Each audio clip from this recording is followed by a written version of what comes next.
फ़अइद्दू लहुम मस्तताअतुम, और मुसलमानों अब जब ये नया दौर शुरू हो ही गया है तुम्हारी इस दावत और तहरीक का, तो अब पूरी तरीके से अपने इम्कान भर सामान हर्ब तैयार करो। अइद्दू लहुम, इर्दाद तैयारी करना, असलहा तैयार करो, सामान जंग तैयार करो, घोड़े तैयार रखो, निसाला तुम्हारा होना चाहिए, जो भी तुम्हारे लिए मुमकिन है।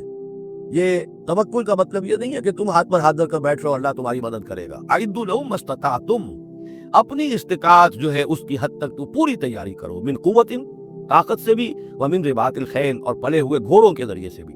इसलिए कि उस जमाने में जंग के लिए सबसे ज्यादा जो मुअस्सिर शय थी, आपको मालूम है, वो घोड़ा, तेज रफ्तार है। ऊंट जो है तेज दौड़ नहीं सकता है। और इसी हवाले से आज समझ लीजिए हमारे लिए बहुत अहम मसला है ये। अल्लाह ताला ने शायद आलम इस्लाम में पूरे में पता नहीं 50, 60, 70 कितने मुल्क दुनिया में है मुसलमान कहलाते हैं, एक मुल्क है सिर्फ जिसे एटॉमिक सलाहियत दी है, और ये अमानत पूरी उम्मत मुस्लिमा की है, मुसलमाना ने पाकिस्तान के पास। और इसके बारे में अगर अमेरिका का दबाव कबूल कर लिया गया तो ये सबसे बड़ी खयानत होगी अल्लाह के साथ, उम्मत मुस्लिमा के साथ, अल्लाह के दीन के साथ।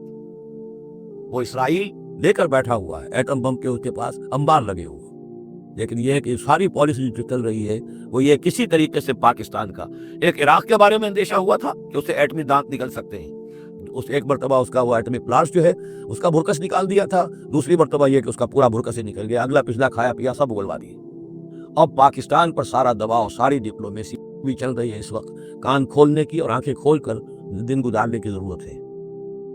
भाई हमें हुक्म यह कि जो भी अल्लाह ने तुम्हें दिया है, तुम्हारा इम्कान, जो भी तुम्हारे पास इम्कानी ताकत है, उसे संभाल कर रखो। लेकिन अइद्दू लहुम मस्तताअतुम मिन कुव्वतिन व मिन रिबातिल खैल तुरहिबून बिही अदुव्वल्लाह, ताकि तुम अल्लाह के दुश्मनों को उससे डरा सको। यही है डेटरेंट, तो मालूम हो कि इनके पास वो ताकत है।